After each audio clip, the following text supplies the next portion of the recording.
9 horas mais 2 minutos, estamos iniciando mais uma edição do programa.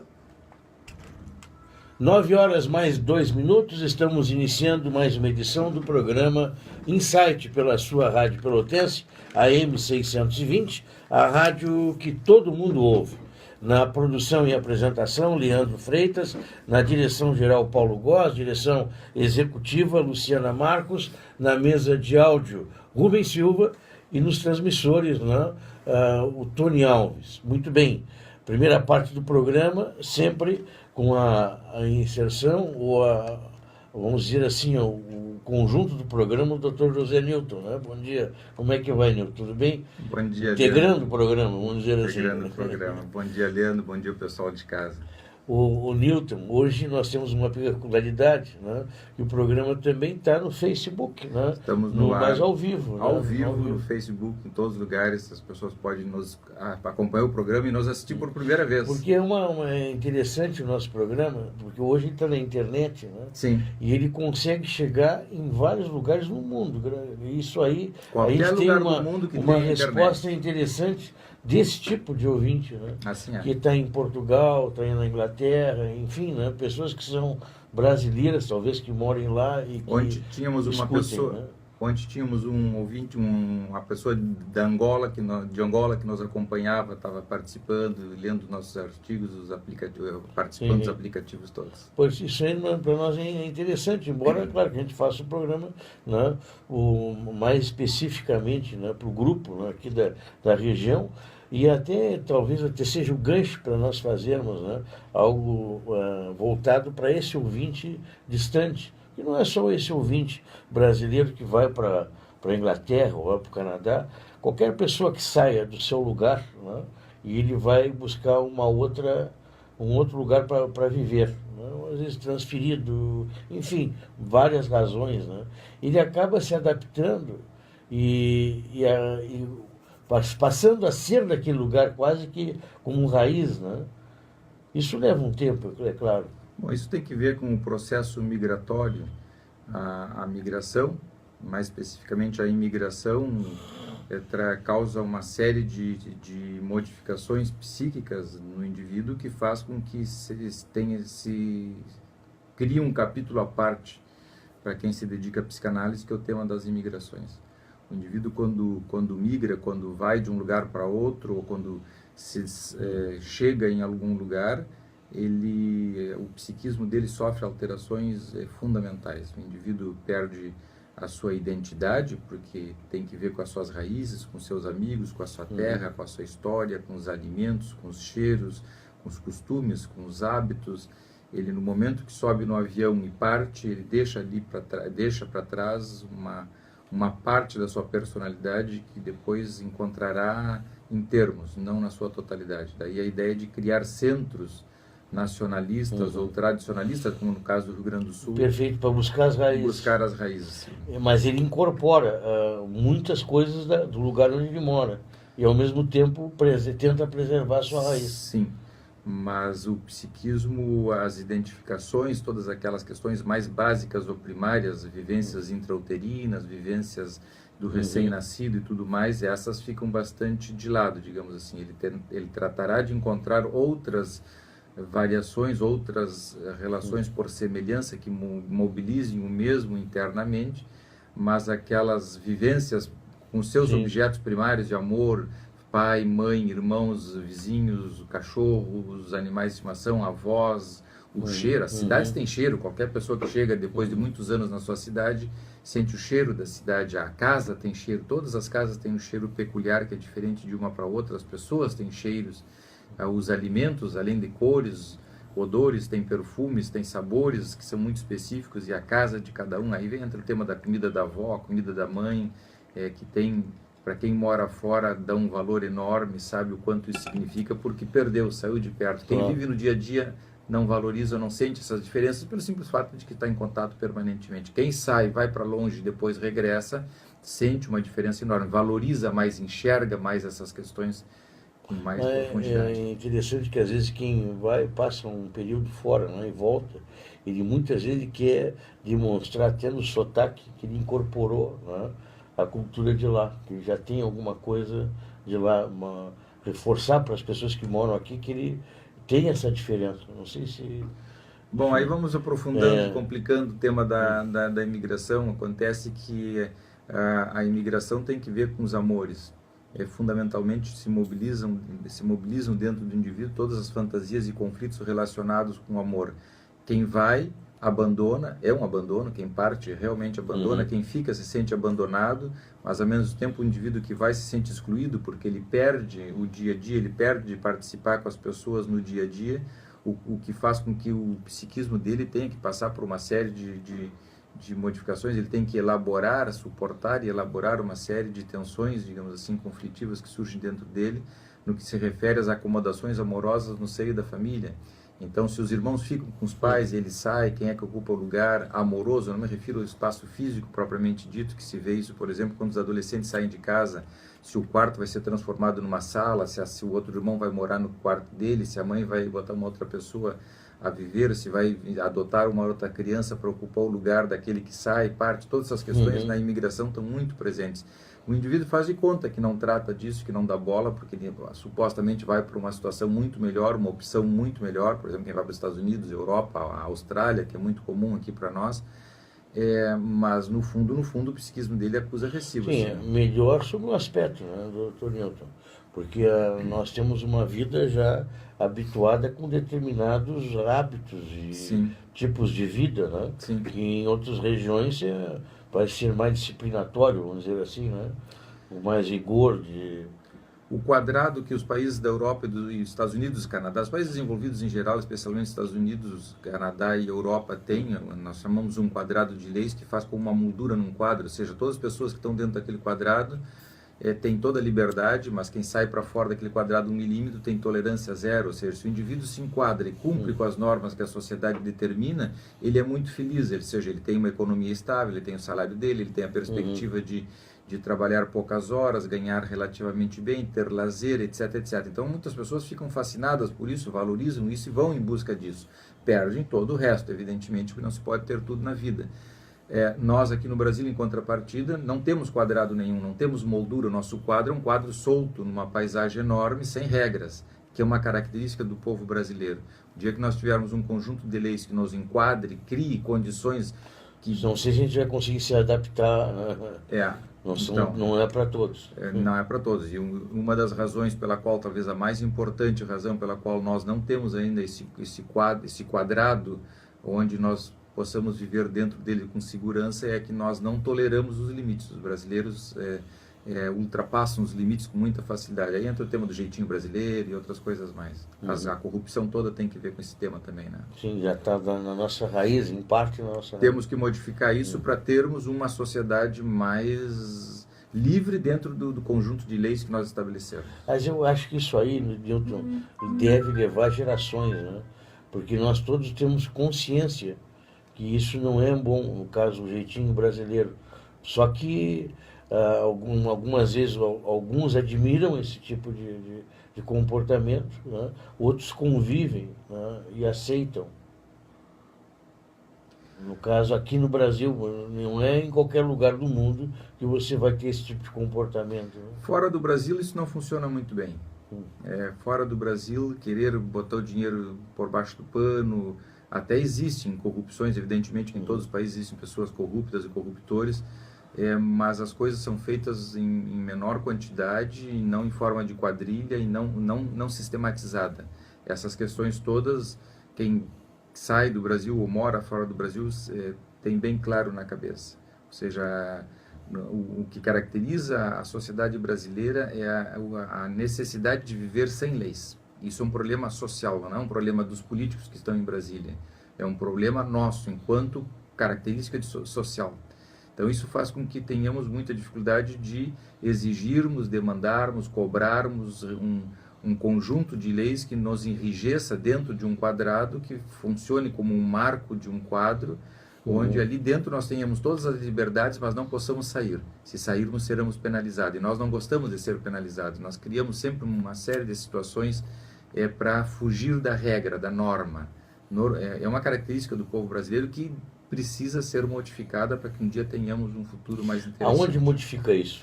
Em casa, nas relações familiares. Os pais têm que trabalhar nisso com seus filhos, os pais têm que darem exemplo, os pais têm que falarem, dizerem e fazerem aquilo que dizem. Ou seja, aquela ideia de que eu digo uma coisa e faço outra, faz o que eu digo, mas não faz o que eu faço, certo. Não funciona. A coerência no falar e fazer. Assim falar é, e fazer. assim é. Essa cobrança é muito importante porque isso funciona como ensinamento. O que os nossos filhos, desde pequenininhos, aprendem fundamentalmente não é tanto o que nós dizemos, mas sim o que nós fazemos. Então, se nós temos uma coerência entre o que nós dizemos e fazemos, isso pedagogicamente vai fazer com que criemos gerações futuras mais interessantes. Não adianta trabalhar muito sobre a pessoa que já está torta. Nós temos que impedir que a criança nova se crie torta, porque foi o que a Coreia fez. A Coreia, em 20 anos, se transformou num país medíocre numa potência. Por quê? Porque trabalhou e investiu nas crianças, a qualidade escolar, educação, etc, etc. Quando essa geração, em 15 anos, 20 anos, chegou na vida adulta, já eram diferentes. E a vida, em 20 anos, modificaram a história do país. Por quê? Porque investiram em quem estava pronto para chegar na vida adulta. Se nós analisarmos hoje, né, claro, dependendo do local onde a gente estiver, a juventude hoje, eu acho que ela não chega a ser a questão do jeitinho brasileiro, mas ela rompe com determinados, né, comportamentos, né? Ela está muito mais liberta. Eu não sei se compreendes assim, Newton, né? A gente vê, por exemplo, dependendo do local, né? Não há, antigamente, uma pessoa jovem se dirigia ao pai, né? Senhor, né? Papai ou um tio, né?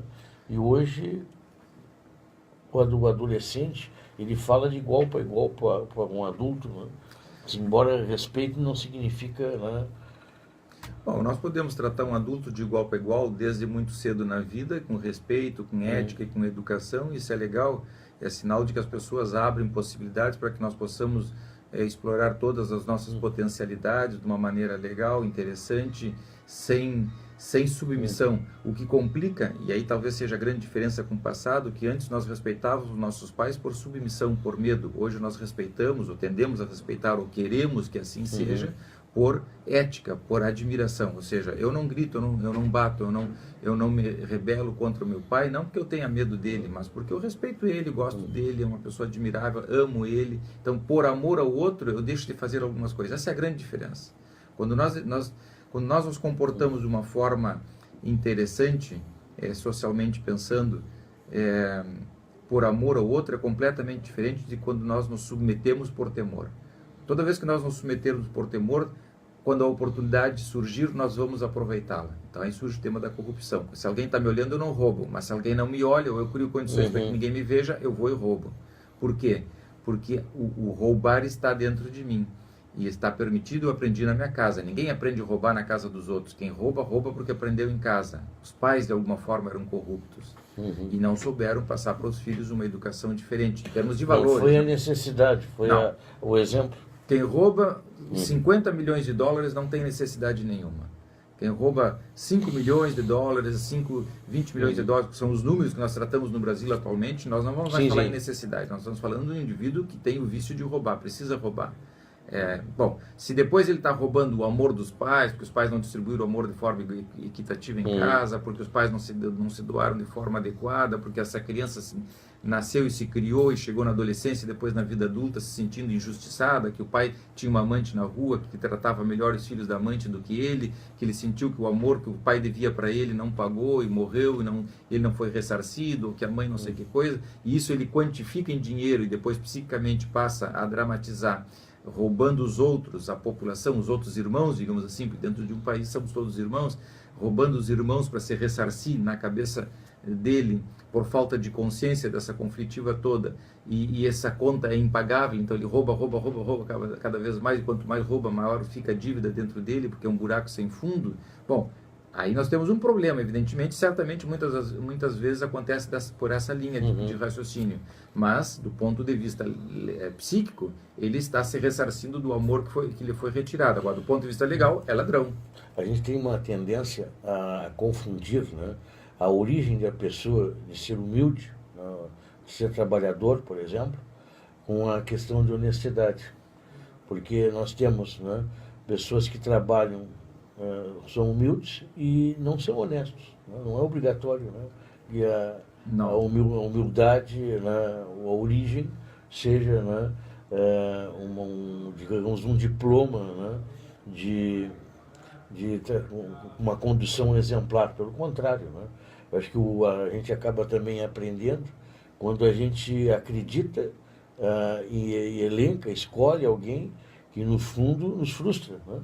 Porque a gente mantinha aquela imagem, né? Não é o cidadão que era lá humilde, ele vem para proteger os seus, e não é uma mentira, né? É uma mentira proteger eles mesmos. O psiquismo humano ele é igual em todos os lugares do mundo, com algumas variações em termos de cultura, mas a estrutura psíquica é exatamente igual na Sibéria, no Polo Norte, até o Polo Sul, passando por todos os trópicos.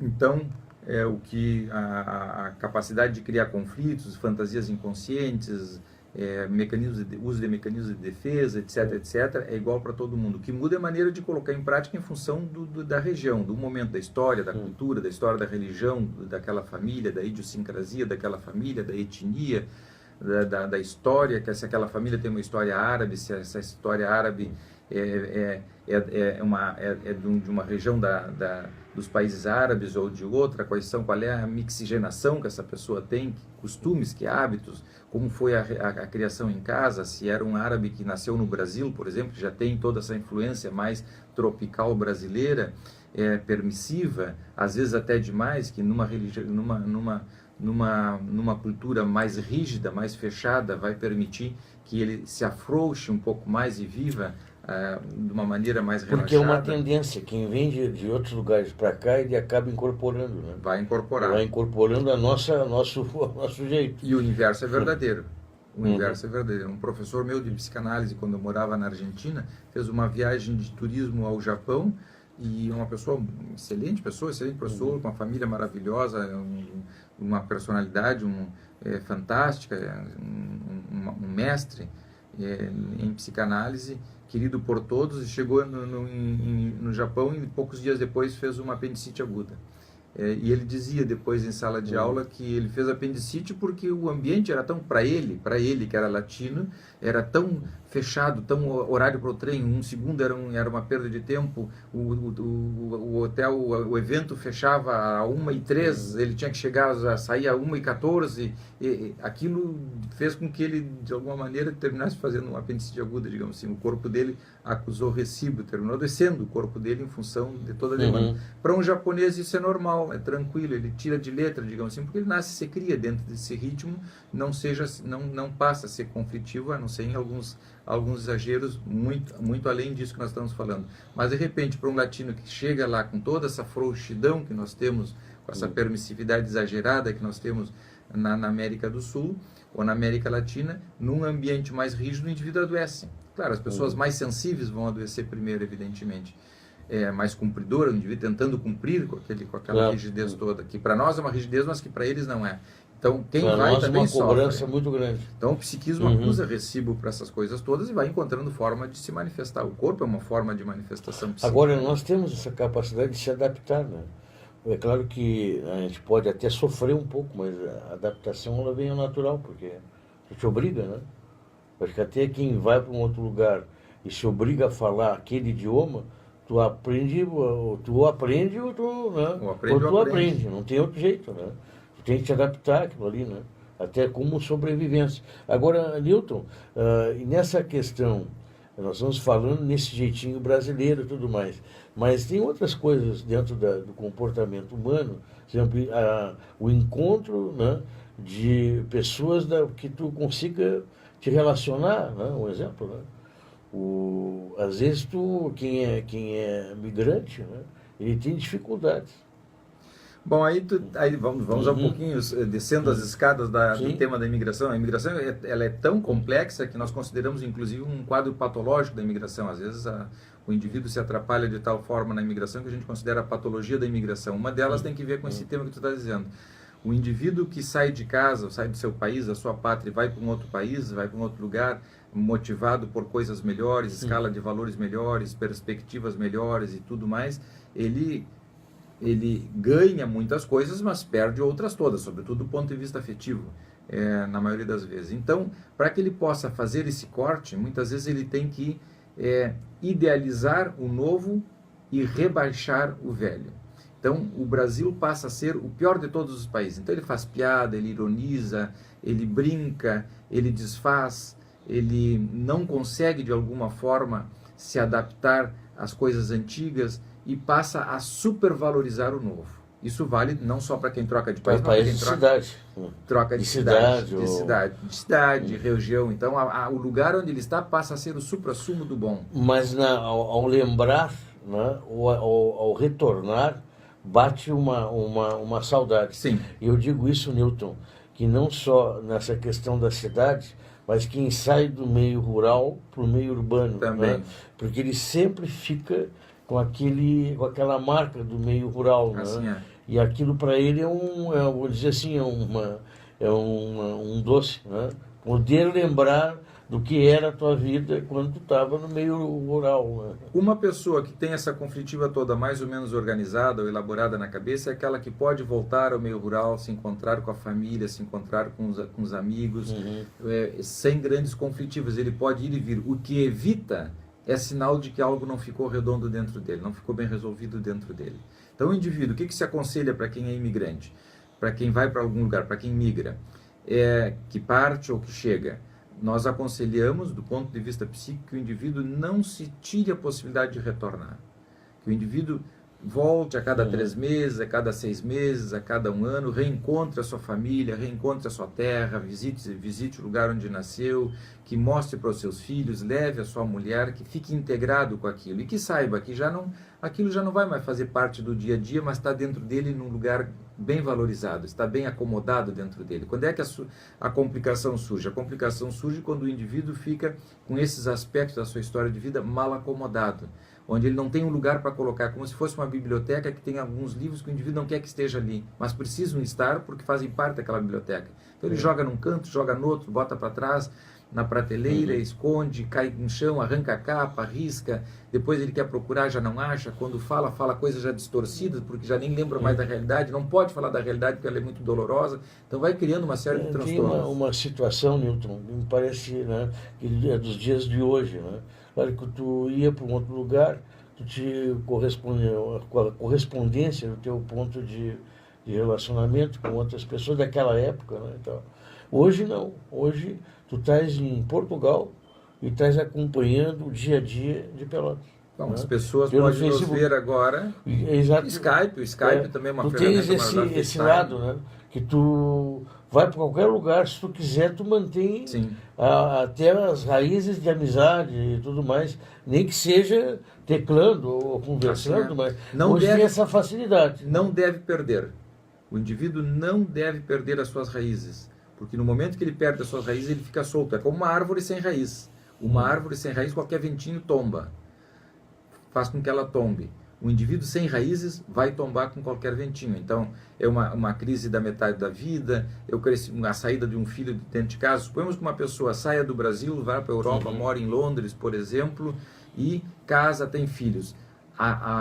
O Brasil, para ele, vai ser a casa dele, onde ele vai poder falar português com os filhos, ou mesmo que não fale, ele vai pensar, onde ele mesmo que não queira pensar, ele vai reproduzir. Vai pensar como brasileiro. Vai aparecer, porque a essência dele é brasileira, como a essência de um africano é ser africano, independentemente de cada país, etc, etc. Então ele não pode negar as origens, sob pena de que, se ele negar, ele corta as raízes. Ao cortar as raízes, ele fica à mercê de qualquer conflito. Então os filhos crescem, saem de casa, vai ser um transtorno para ele sair de casa. Porque se ele construiu a vida dele no exterior, montado em cima dessa família que ele reconstrói, que ele monta, achando que aquilo vai ser um substituto da terra perdida, no momento que as pessoas começam a crescer e fazer a sua vida, se formar, ir para a faculdade, casar, sair de casa, mudar de cidade, mudar de país, que é tão comum na Europa, ele fica de novo à mercê, fica à deriva, é como um barco sem leme no meio do oceano, para onde bate a onda ou a maré ou o vento, ele é carregado. Então o indivíduo perde novamente a sua estrutura, perde outra vez um pedaço da sua personalidade. Eu tenho que fazer um intervalo, né? E eu antes até deixo uma questão que me parece interessante também, Nilton. A gente vê que quando nós temos uma criação disciplinatória, né, ela também é em parte castrativa. Sim. Como é que se chegou aos povos, né, eles ficam, né, que se castram um pouco na sua liberdade sexual, quando nós temos um rigor disciplinatório Pelo exagero da repressão. Pelo exagero da repressão. Sim. E evidentemente que o Brasil até o contrário, né? Nesse sentido não. Mais ou menos. Mais ou menos, mas depois do intervalo nós ampliamos sobre esse aspecto. Nós vamos fazer um breve intervalo também no Facebook, pela questão das propagandas, e voltamos já a seguir. Perfeito, está ótimo.